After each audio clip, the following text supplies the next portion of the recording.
22 सीटों पर सपा गठबंधन आगे, बीजेपी गठबंधन 56 सीटों पर आगे। और 8 यूपी में, इधर भी टैली अपडेट कीजिए फिर। अभी अपडेट ये आया है कि यूपी में समाजवादी पार्टी 8 सीटों पर आगे है, यानी आंकड़ा घट गया है उनका। जैसी तरह अब देखिए क्या होता है, कई राउंड की काउंटिंग होती है। कई बार आपके ऐसे इलाके जहां पर आपके लिए फेवरेबल वोटर है, वहां पर जो है अगर खुला तो एकदम से आप भागते हैं और कई बार एकदम से नीचे आते हैं। तो अभी जो यूपी में समाजवादी पार्टी 22 सीटों पर आगे दिख रही थी, अब वो समाजवादी पार्टी गठबंधन 22 सीटों पर दिख रहा था और सपा 8 सीटों पर आगे दिख रही है। यह बड़ी खबर है, जिसमें मुलायम सिंह यादव का जो परिवार है वो अपनी सारी सीटों पर आगे चलता हुआ दिख रहा है। तेलंगाना में बीजेपी 6 और कांग्रेस 8। तेलंगाना में बीजेपी धीरे धीरे आगे बढ़ती हुई। बिहार में बीजेपी गठबंधन 27, आरजेडी गठबंधन 12। अवनिजेश अवस्थी, बिहार में बीजेपी, पिछले बार बीजेपी गठबंधन 39 पर थे। ये उनके लिए लॉस माना जाएगा अगर वो 30 के आसपास भी आकर रुकते हैं। बिहार में बड़ी साफ सी बात है सुशांत कि 30-32 के आसपास जाकर के होगा। और बिहार और एक स्टेट और हैं जिसमें राजस्थान और हरियाणा हो सकते हैं, जिसमें थोड़ा सा लॉस बीजेपी को हो सकता है। ये एक्सपेक्टेड है। लेकिन जिस तरीके से पश्चिम बंगाल में, उड़ीसा में, आसाम में, झारखंड में यहाँ जो कवर कर रही है, वो एक तेलंगाना में खास तौर से, तो यहां से वो लगभग वही सीट आएंगी जो लगभग 2019 में थी। देखिए एक और बड़ी खबर आ रही है, आंध्र प्रदेश में बीजेपी गठबंधन 10 पर आगे हो गया है और वाईएसआर कांग्रेस 4 पर। आंध्र प्रदेश में बड़े उलटफेर की संभावना जताई गई थी और वही होता हुआ शुरुआती रुझानों में दिख रहा है। फैजाबाद में बीजेपी के लल्लू सिंह पीछे हो गए। अब मैं आपको जरा यूपी का हाल दिखाता हूं, एक एक सीट। आपके मन में सवाल होगा कि यूपी में किन सीटों पर क्या हाल है। जरा यूपी की सीटें दिखाइए यहां स्क्रीन पर। एक एक सीट का हाल आपको दिखाता हूं, यूपी में कौन कहां पर आगे चल रहा है। आगरा में बीजेपी आगे, अमरोहा में बीजेपी गठबंधन आगे, भदोई बीजेपी, डोमरियागंज बीजेपी गठबंधन, फतेहपुर सीकरी समाजवादी पार्टी आगे चल रही है, यह दिख रहा है। गोंडा में बीजेपी गठबंधन आगे। कौशाम्बी देखिए, कौशाम्बी जरा इसको जूम करके दिखाइए, इतना बड़ा आपने खोल रखा है दिखेगा ही नहीं लोगों को। ये देखिए और जूम करके दिखाइए, कौशाम्बी में सपा गठबंधन आगे। महाराजगंज में बीजेपी, मोहनलालगंज समाजवादी पार्टी आगे, प्रतापगढ़, संभल और उन्नाव में बीजेपी गठबंधन आगे, अकबरपुर में बीजेपी गठबंधन आगे, ओनला में समाजवादी पार्टी गठबंधन आगे चल रहा है, बांदा में बीजेपी, बिजनौर में सपा, एटा में सपा, फिरोजाबाद में सपा जो है वो आगे चल रही है, गोरखपुर, झांसी, खेरी में बीजेपी गठबंधन आगे, मैनपुरी में एक और मुलायम सिंह यादव के परिवार की सीट, वहां बीजेपी सपा आगे चल रही है, मुरादाबाद में सपा गठबंधन आगे, रायबरेली में राहुल गांधी लगातार आगे चल रहे हैं, संत कबीर नगर और वाराणसी में बीजेपी आगे, अलीगढ़ में बीजेपी गठबंधन आगे, आजमगढ़ में सपा गठबंधन आगे चल रहा है, बांसगांव, बुलंदशहर, इटावा, ये सारी एससी सीट है, एससी की रिजर्व सीट है, वहां पर बीजेपी आगे चल रही है, गौतम बुद्ध नगर में बीजेपी आगे, हमीरपुर, कैराना में बीजेपी आगे चल रही है, बड़ी खबर है। कुशीनगर का अभी रुझान हमारे पास नहीं है, मथुरा में बीजेपी आगे, मुजफ्फरनगर का रुझान अभी नहीं आया है, रामपुर में सपा गठबंधन आगे चल रहा है, शाहजहांपुर में एससी सीट बीजेपी आगे, इलाहाबाद में बीजेपी आगे, बदायूं में एसपी आगे, बाराबंकी में सपा आगे चल रही है, सपा गठबंधन, चंदौली में बीजेपी गठबंधन, फैजाबाद, गाजियाबाद, हरदोई, कैसरगंज, लालगंज यहां पे समाजवादी पार्टी आगे चल रही है, उसके ऊपर की 4 सीटें बीजेपी आगे, मेरठ में बीजेपी आगे, नगीना में एससी सीट है, यहां अन्य आगे, रॉबर्ट्सगंज में अभी रुझान नहीं है, श्रावस्ती में सपा आगे चल रही है, अंबेडकर नगर में बीजेपी गठबंधन आगे है, बागपत की सीट यहां पर सपा गठबंधन आगे है, बरेली, देवरिया, फर्रुखाबाद में सपा आगे हो गई है, गाजीपुर में सपा गठबंधन आगे, हाथरस एक और एससी सीट है रिजर्व, यहां पर बीजेपी गठबंधन आगे, यानी जितनी भी एससी कम्युनिटी के लिए रिजर्व सीटें हैं वहां बीजेपी गठबंधन आगे दिख रहा है। कन्नौज में सपा गठबंधन आगे, लखनऊ बीजेपी आगे, फूलपुर में बीजेपी आगे है, सहारनपुर, सीतापुर में सपा गठबंधन आगे चल रहा है, अमेठी में बीजेपी आगे है, बहराइच में सपा गठबंधन, बस्ती में सपा गठबंधन, धौरहरा में सपा गठबंधन, फतेहपुर और घोसी में सपा गठबंधन, जालौन में सपा गठबंधन, कानपुर, मछली शहर और मिसरिख में बीजेपी आगे, पीलीभीत में सपा गठबंधन, सलेमपुर में बीजेपी गठबंधन और सुल्तानपुर में बीजेपी गठबंधन। ये यूपी की सारी सीटों का आपको रुझान बता रहा हूं। और यहां पर अगर आप देखेंगे तो सपा गठबंधन भी लगातार फाइट में दिख रही है। उत्तर प्रदेश के अंदर ये नजर आ रहा है। अवनिजेश अवस्थी, यूपी में सपा गठबंधन फाइट में दिख रही है। 80 की 80 सीटों का जो बीजेपी का दावा है वो होता हुआ नहीं दिख रहा है। हालांकि जितनी एससी रिजर्व सीटें हैं उसमें से ज्यादा बीजेपी के खाते में जाती दिख रही।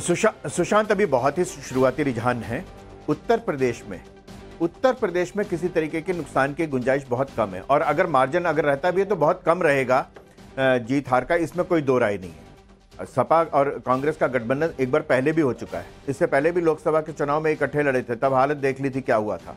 तो इसलिए कोई अभी बहुत ही शुरुआती रुझान है, इसलिए अभी मैं किसी मनोज देखिए अवनिजेश जी, जब हम शुरुआती रुझान बोलते हैं तो हम एनडीए के 307 को भी शुरुआती रुझान मानते हैं। बिल्कुल, मैं बिल्कुल कह रहा हूं, अलायंस की लेकिन मैं इसलिए कह रहा हूं अगर कहीं और किसी और उत्तर प्रदेश के अलावा कहीं और की बात होती तो मैं शायद कहता कि हाँ। मनोज यादव जी समाजवादी पार्टी के नेता हमारे साथ जुड़ गए हैं। मनोज भाई, स्वागत आपका।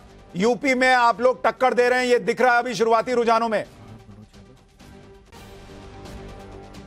सुशांत जी नमस्कार। और आज का दिन भारत के लिए शुभ होने जा रहा है। हम लोगों ने यही बात तो कही थी कि हम टक्कर में है, कोई कह रहा था कोई टक्कर में नहीं है, और सिर्फ उत्तर प्रदेश नहीं पूरे देश में टक्कर में।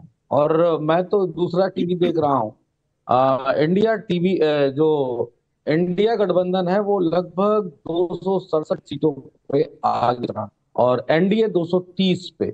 आप ही के बगल में चैनल, मैंने कहा आगे पीछे करके देख लो, और आपके भी आंकड़े देखिए। इलेक्शन कमीशन की वेबसाइट जो है उसके मुताबिक सपा 19 पर आगे चल रही है और कांग्रेस 5 पर आगे चल रही है। ये आपके गठबंधन का ब्रेकअप बता दिया। आपकी टैली पे 19 पे है, हमारी टैली जो हम लोग देख रहे हैं इसको लगभग 30 प्लस सीटों पे इंडिया अलायंस उत्तर प्रदेश में मजबूती के साथ। बहुत बढ़िया। मुझे ये बताइए, आपको ये टैली कहां जाकर रुकती दिख रही है? और आप अभी तक तो कम से कम मान रहे हैं ईवीएम डीएम सब ठीक काम कर रहे हैं?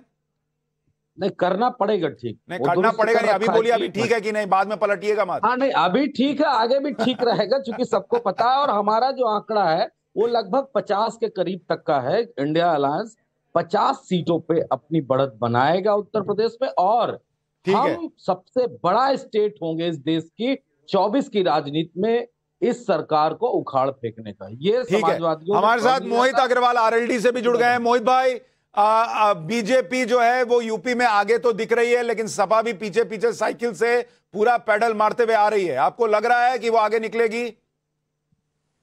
देखिए, सुबह सुबह अखिलेश यादव जी ने भगवान को याद कर लिया, तो जब अंतकाल आता है तो भगवान याद आते हैं। उनका इलेक्शन कमीशन परमेश्वर की तरीके से काम करेगा। तो ये साफ दिखाई पड़ रहा है कि अंतकाल आ चुका है समाजवादी पार्टी का उत्तर प्रदेश में। अभी आप 12 बजने दीजिए, 12 बजते बजते समाजवादी पार्टी समाजवादी पार्टी आपको दिखाई पड़ेगी। मैं आपको आश्वस्त कर रहा हूँ, समाजवादी पार्टी खाता खोलने के लिए यहाँ पे तड़पेगी अभी 10 बजे के बाद से। आप देखिएगा अभी क्या है। ठीक है, आप कह रहे हैं 10 बजे के बाद तस्वीर बदल जाएगी। बीजेपी के प्रवक्ता सिद्धार्थ यादव हमारे साथ हैं। सिद्धार्थ जी, बंगाल में आपको बढ़त है, लेकिन यूपी में समाजवादी पार्टी पीछे से बहुत तेजी से आ रही है। सुशांत जी, अभी तो रुझान आने शुरुआत ही हुई है, और जैसे जैसे रुझान बढ़ेंगे 11-12 बजे के करीब जब पूरी पिक्चर क्लियर हो जाएगी तो ये तस्वीर बिल्कुल ही बदलने जा रही है। पर मैं समाजवादी पार्टी के लिए जरूर इतना कह दूं कि उनको तो कोई समस्या नहीं है कुछ भी हो जाए, क्योंकि उनकी मॉरल विक्ट्री होने जा रही है, और वो तो 10 सीटों में भी 5 सीटों में भी मॉरल विक्ट्री रखेंगे। पर जो देश की जनता ने आशीर्वाद दिया है, जिसको भी दिया है, परिणाम हम सबके सामने आने जा रहे हैं, पर जो देश की जनता ने अपना आशीर्वाद दिया है, जो सरकार देश भर में बनने जा रही है, उसका आभास हमको भी है। मैं खुद भी आश्वस्त हूं और मैं आपको भी करता हूं, और आपके माध्यम से देश की सभी जनता का धन्यवाद भी करता हूं। ठीक है, इतने लंबे ये हमारे लिए ये 9 से 10 का जो टाइम रहता है काउंटिंग डे के दिन, वो बड़ा दुविधा वाला रहता है, क्योंकि किसी को काउंटर करते भी नहीं बनता। क्योंकि सही बात यह है, क्योंकि कभी भी आंकड़ा बदल सकता है, ये सच्चाई है। तो आप भी जो कह रहे हैं वो भी सच है, मनोज यादव जी जो कह रहे हैं वो भी सच है, किसी को आप गलत कह नहीं सकते। पंकज जी भी हमारे साथ जुड़ गए हैं, वरिष्ठ पत्रकार हैं। पंकज भाई, कितनी गुंजाइश आपको लग रही है बहुत बड़े उलटफेर की अभी के आंकड़ों को देखते हुए? देखिए, अभी के आंकड़े को देखते हुए ऐसा लग रहा है कि टक्कर करीब करीब बराबर की है। और एक बात तो स्पष्ट है कि भारतीय जनता पार्टी जो 370 और एनडीए का 400 का जो सपना था वो तो पूरा नहीं हो रहा है। और 303 सीटें जो पिछली बार थी 2019 में भारतीय जनता पार्टी की, वो ये जो शुरुआती रुझान है इनसे भी ऐसा लग रहा है कि वो नीचे की तरफ खिसक रही है। अभी आप जो बता रहे हैं एनडीए का कुल आंकड़ा 302 का आप बता रहे हैं, भारतीय जनता पार्टी का उसमें कितना है मुझे पता नहीं। और कुछ राज्यों में देखिए एक और बड़ी खबर आ रही है, पूर्वांचल की 2 सीटें हैं, सीतापुर और देवरिया। इन दोनों सीटों पर कांग्रेस अभी आगे चल रही है। हालांकि बार बार हर नेता, हर लोग यही कह रहे हैं कि शुरुआती रुझान है, लेकिन शुरुआती रुझानों में यूपी के अंदर सपा गठबंधन जो है वो परफॉर्म करती दिख रही है। फिरोजाबाद में अक्षय यादव आगे चल रहे हैं और कांग्रेस भी पूर्वांचल की 2 सीटों पर आगे है। राहुल गांधी रायबरेली से लगातार आगे चल रहे हैं और राहुल गांधी वायनाड सीट से भी लगातार आगे चलते हुए दिख रहे हैं। अवधेश जी, आपको लग रहा है कि 10 बजे तक एकदम इंडी वाला 180 एनडीए में आ जाएगा और 302 जो है एनडीए वाला इंडी में चला जाएगा, आपको लग रहा है? नहीं, अभी ऐसा है कि इस बार अनेक सीटों पर कड़े संघर्ष है साहब। एक सेकंड, एक बड़ी खबर, एक सेकंड, बड़ी खबर। दिल्ली में बांसुरी स्वराज 10,000 वोट से पीछे चल रही हैं और सोमनाथ भारती आम आदमी पार्टी के नेता नई दिल्ली सीट में 10,000 वोट से आगे चल रहे हैं। ये बड़ी खबर आ रही है। अब अवधेश जी अपनी बात कहिए। देखिए, उत्तर प्रदेश में, महाराष्ट्र में, कर्नाटक के कुछ सीटों पर, दिल्ली, हरियाणा, ये ऐसे राजस्थान की 7-8 सीटों पर मैंने व्यक्तिगत बातचीत में बताया, वहां कड़े संघर्ष हैं। जीत हार का अंतर जो है बहुत कम होना है। ये फैसला आज जो है मुझे लगता है 1 बजे के पहले आपकी चीजें बहुत जगह स्पष्ट नहीं होगी। देखिए एक और बड़ी खबर आ रही है, चांदनी चौक सीट, दिल्ली की चांदनी चौक सीट, और यहां से कांग्रेस के जेपी अग्रवाल आगे चल रहे हैं। और ये एक और बड़ी खबर, यानी दिल्ली में जो 7 लोकसभा सीटें हैं जो बीजेपी हर बार क्लीन स्वीप करती रही है, शुरुआती रुझानों में वहां टक्कर दिख रही है। बांसुरी स्वराज पीछे चल रही हैं, जेपी अग्रवाल जो हैं वो आगे चल रहे हैं चांदनी चौक की सीट पर। यानी क्या दिल्ली में इस बार बीजेपी क्लीन स्वीप नहीं कर पाएगी, यह सवाल बन गया है। और इसलिए मैं कह रहा हूं कि बिल्कुल आश्वस्त होकर मत बैठ जाइए, अभी नतीजे आने में थोड़ा समय है, अभी रुझान है, किसी के भी पक्ष में मामला जा सकता है। अधीर रंजन चौधरी अपनी सीट पर आगे चल रहे हैं, टीएमसी के यूसुफ पठान जो है वो पीछे चल रहे हैं। ये बड़ी खबर, हरियाणा में बीजेपी 7 कांग्रेस 2, कर्नाटक में बीजेपी गठबंधन 22 कांग्रेस 6, ये तस्वीर दिख रही है। और अभी 519 सीटों के रुझान, एनडीए 303 और इंडी अलायंस 179। और एक और बड़ी खबर, कंगना रनौत, मंडी सीट से कंगना रनौत 40,000 वोट से आगे हो गई हैं। कंगना रनौत जो लगातार पीछे चल रही थी, अब बड़ी खबर आ रही है कि उन्होंने बड़ा मार्जिन बना लिया है, 40,000 वोट से वो आगे हो गई हैं। अब अवधेश जी अपनी बात कहिए आप। देखिए, चुनाव में जाने पर कुछ बातें साफ दिख रही थी। भारतीय जनता पार्टी के अनेक कैंडिडेट्स के विरुद्ध पार्टी के अंदर, समर्थकों के अंदर असंतोष था, कार्यकर्ताओं में उदासीनता थी। पहले 2 दौर में बिल्कुल साफ था, जनता मोदी सरकार के खिलाफ नहीं थी, लेकिन कार्यकर्ता मन से काम नहीं कर रहे थे।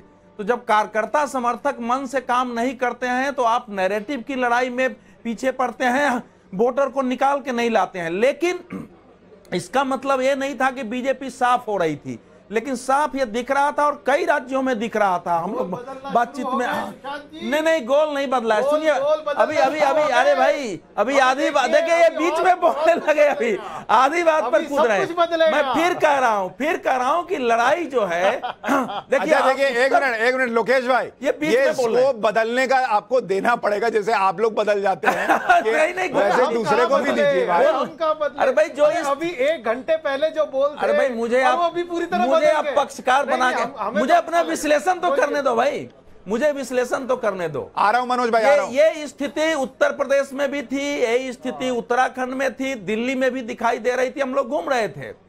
तो लेकिन ये एक और बड़ी खबर आ गई है, नारायण राणे रत्नागिरी सिंधुदुर्ग से पीछे चल रहे हैं, ये बड़ी खबर आ रही है। राजगढ़ से दिग्विजय सिंह पीछे चल रहे हैं अब वो तो पहले ही कह दिए कि ईवीएम का वोट होगा तो मामला गड़बड़ाएगा। तो दिग्विजय सिंह पीछे चल रहे हैं राजगढ़ की सीट से और नारायण राणे भी पीछे चल रहे हैं। मनोज यादव जी कुछ कह रहे हैं, मनोज भाई बोलिए। देखिए, दो बड़ी जीत थी। एक उन्नाव जनपद है, उन्नाव लखनऊ के बगल में सटा हुआ, वहां से 4.5 लाख से बीजेपी जीती थी।